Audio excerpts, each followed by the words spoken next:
अस्सलाम वालेकुम स्टूडेंट्स, उम्मीद है सब खैरियत से होंगे। आज के वीडियो लेक्चर में हम प्रैक्टिस एक्सरसाइजेस के जो मज़ीद क्वेश्चंस थे वो हम करेंगे। इससे पहले मैं दो वीडियोस जो है पार्ट 1 और पार्ट 2 के नाम से पहले ही अपलोड कर चुका हूँ।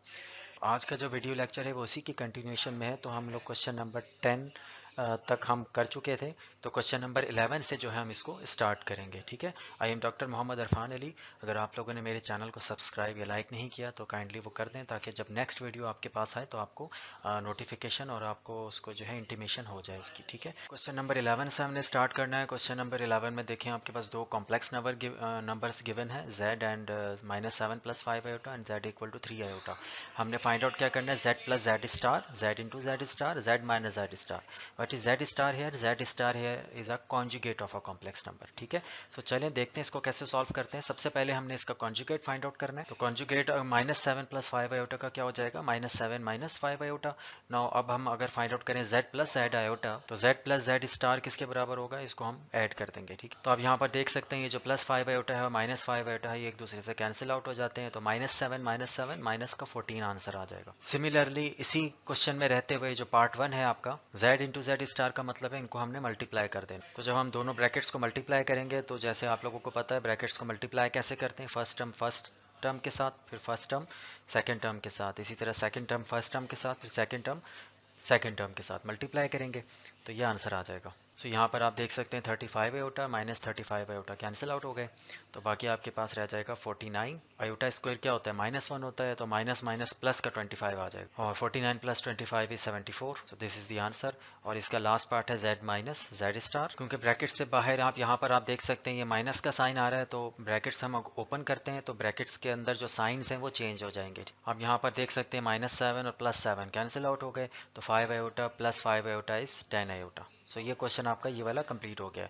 अब इसका हम सेकंड पार्ट करते हैं। सेकंड पार्ट में आपके पास z 3 आयोटा है, तो z स्टार जो है वो -3 आयोटा हो जाएगा, जो कि इसका कॉन्जुगेट है। इसी तरह सिमिलरली हमने ये तीनों पार्ट्स जो हैं z + z स्टार से स्टार्ट करते हैं, तो 3 आयोटा -3 आयोटा हो जाएगा, विच इज इक्वल टू 0। इसी तरह अगर हम z * z स्टार की वैल्यू फाइंड आउट करें तो मल्टीप्लाई करना पड़ेगा, तो 9 आयोटा स्क्वायर, ना आयोटा स्क्वायर आपको पता है -1 होता है, तो ये प्लस का 9 आंसर आ जाएगा। इसी तरह आप देखें कि z - z स्टार किसके बराबर होगा, तो ब्रैकेट्स ओपन करेंगे तो माइनस माइनस प्लस का 3 आयोटा हो जाएगा, तो 3 आयोटा + 3 आयोटा इज 6 आयोटा। सो ये क्वेश्चन आपका क्वेश्चन नंबर 11 कंप्लीट हो जाता है यहाँ। So let's move on to the next question, question number 12। Question number 12 में देखें कुछ कॉम्प्लेक्स नंबर दिए हुए हैं फर्स्ट, सेकंड और थर्ड पार्ट में, लेकिन इनका आपने मॉड्यूलस कैलकुलेट करना है। तो आप लोगों को जैसे मैंने पहले बताया था, जब भी इस तरह की कोई कॉम्प्लेक्स नंबर आए तो सबसे पहले आपने जो मॉड्यूलस के अंदर जो कॉम्प्लेक्स नंबर होगा उसको आपने सिंप्लीफाई करना है, यानी इसको a + आयोटा b की फॉर्म में लेके आना है। तो कैसे लेकर आना है, उसी तरह जैसे आपने रैशनलाइज किया था। तो यहाँ पर आप देखें जो नंबर 1 पार्ट है उसमें कॉम्प्लेक्स नंबर आपको गिवन है। ठीक है, आप जब रैशनलाइज करेंगे तो -5 + 3 आयोटा का जो कॉन्जुगेट है इसको आप मल्टीप्लाई डिवाइड करेंगे। ठीक है, मल्टीप्लाई डिवाइड कर दिया, अब आप इसको सिंप्लीफाई करें, तो जब हमने मल्टीप्लाई किया तो ये फॉर्म बन जाएगी आपके पास। तो यहाँ पर आप देखें कि माइनस का 10 एज इट इज।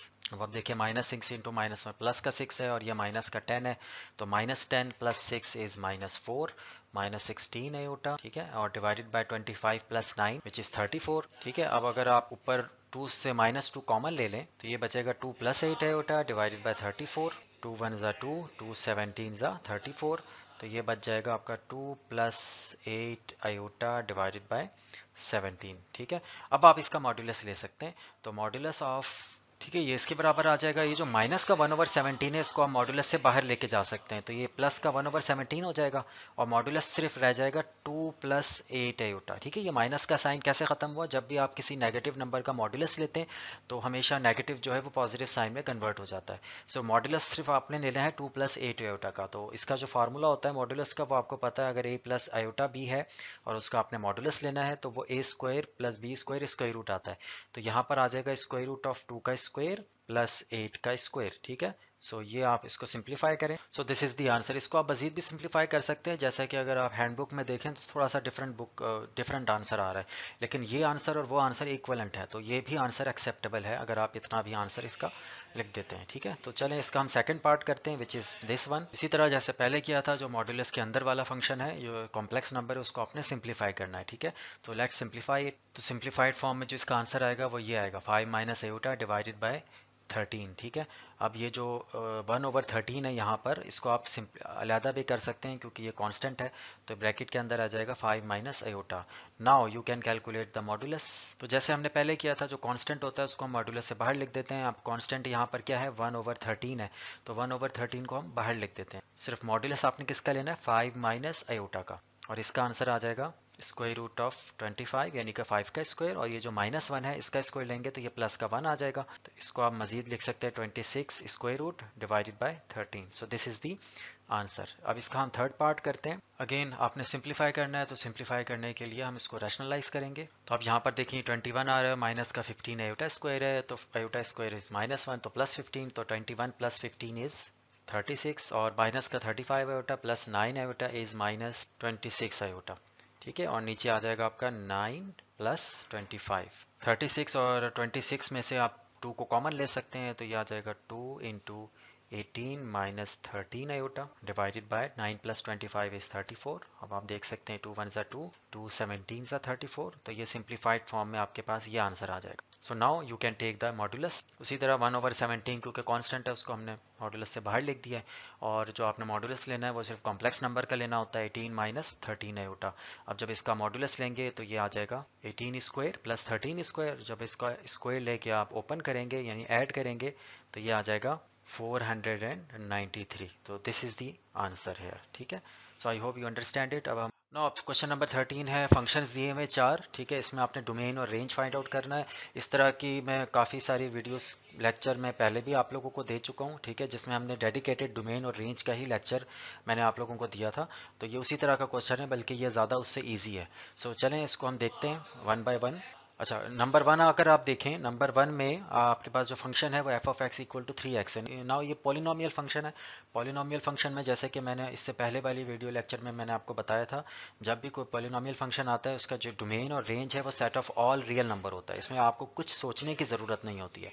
आपने जस्ट जहाँ पर भी देखना है कि ये 3x आ रहा है या 3x स्क्वायर आ रहा है या कोई भी पॉलिनोमियल आ रहा है, तो आपने डोमेन और रेंज आंखें बंद करके क्या लिख देना है, सेट ऑफ रियल नंबर्स। तो चलें इसको हम देखते हैं। So domain is also a set of real number, और रेंज भी आपका क्या हो जाएगा, सेट ऑफ रियल नंबर्स, ठीक है। Now move on to the next question. अच्छा, इसमें जो सेकंड पार्ट है वो रैशनल फंक्शन है, 4/3 + 2x।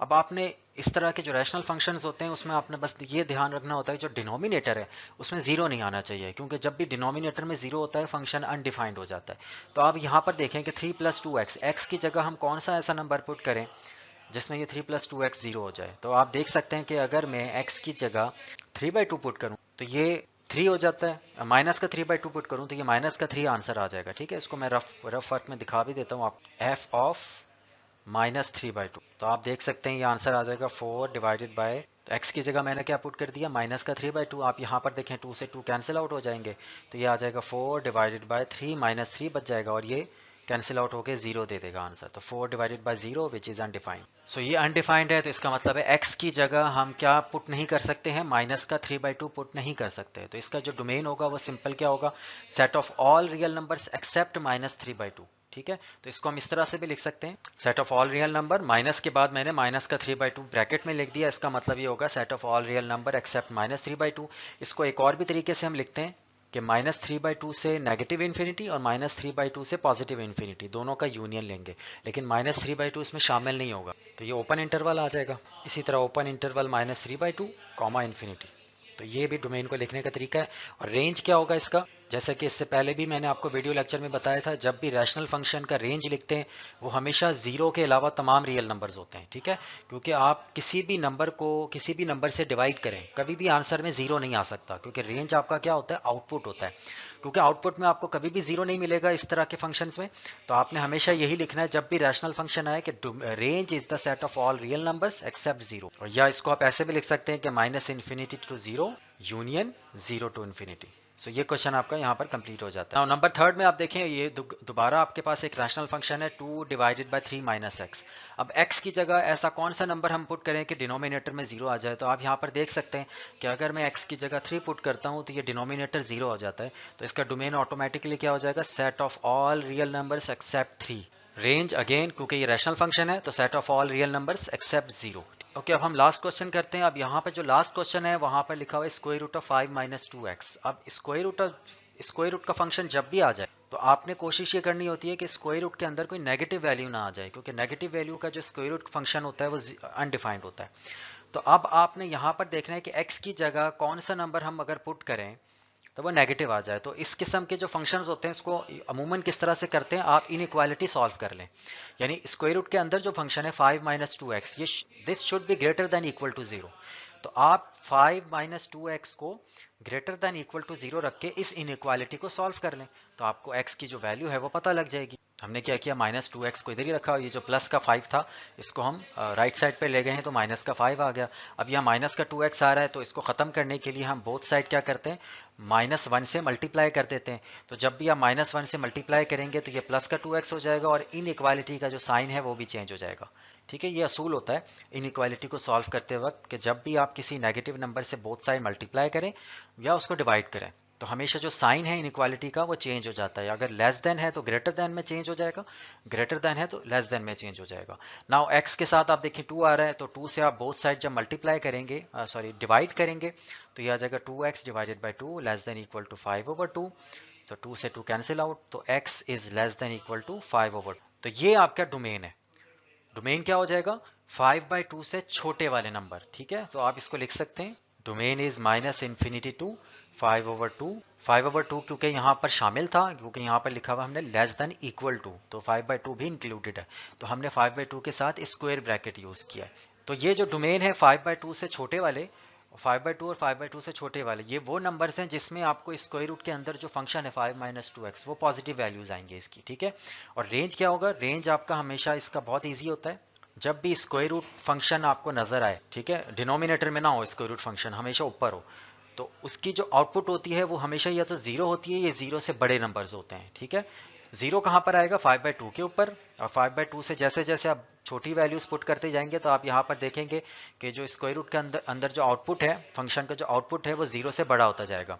तो जीरो भी क्योंकि शामिल है तो हम इसका रेंज लिखेंगे जीरो से इन्फिनिटी, और जीरो के साथ हमने स्क्वायर ब्रैकेट यूज करना है। ठीक है, सो ये क्वेश्चन आपका यहाँ पर कंप्लीट हो जाता है, क्वेश्चन नंबर 13। क्वेश्चन नंबर 14 में आप देखें डोमेन और रेंज फाइंड आउट करना है। f(x) equal to 6x plus 9। Again ये एक पॉलिनोमियल फंक्शन है, तो पॉलिनोमियल फंक्शन का जो डोमेन और रेंज होता है वो आपको जैसे मैंने पहले बताया set of all real number होता है, तो इसको भी आप ऐसे लिखेंगे। सो ये क्वेश्चन आपका क्वेश्चन नंबर 4 जो है 14 जो है कंप्लीट हो गया। क्वेश्चन नंबर 15 में भी आप देखें कि ये जो फंक्शन है एक रैशनल फंक्शन है 5/x प्लस 6, तो इसमें भी जो डोमेन होगी वो set of all real number except -6 होगी, क्योंकि -6 की जगह अगर आप पुट करते हैं x की जगह -6 को तो ये आप देख सकते हैं डिनोमिनेटर जो है ये जीरो हो जाता है। तो set of all real number except -6, और क्योंकि ये रैशनल फंक्शन है तो रेंज अगेन वही होगा set of all real number except zero, यानी आउटपुट में आपको जीरो नहीं मिलेगा, बाकी जीरो के अलावा नेगेटिव नंबर्स भी मिल सकते हैं, आपको पॉजिटिव नंबर्स भी मिल सकते हैं। सो ये आपका क्वेश्चन कंप्लीट हो गया। तो आज के वीडियो लेक्चर मैं यहीं पर ख़त्म कर रहा हूँ। उम्मीद है आप लोगों को समझ आ गई होगी। आप लोग कमेंट्स कर सकते हैं, अगर कोई चीज़ आपको समझ नहीं आई तो मैं कोशिश करूँगा रिप्लाई करूँ। सो नेक्स्ट वीडियो जो होगी हमारे पास वो पार्ट 4 होगा इसका। तो इससे 15 के बाद जो 16 से लेकर 20 तक या 22 तक मैं कोशिश करूँगा उसको उसमें सॉल्व करने की और आप लोगों को समझाने की। तो उस वक्त तक के लिए अल्लाह हाफिज़।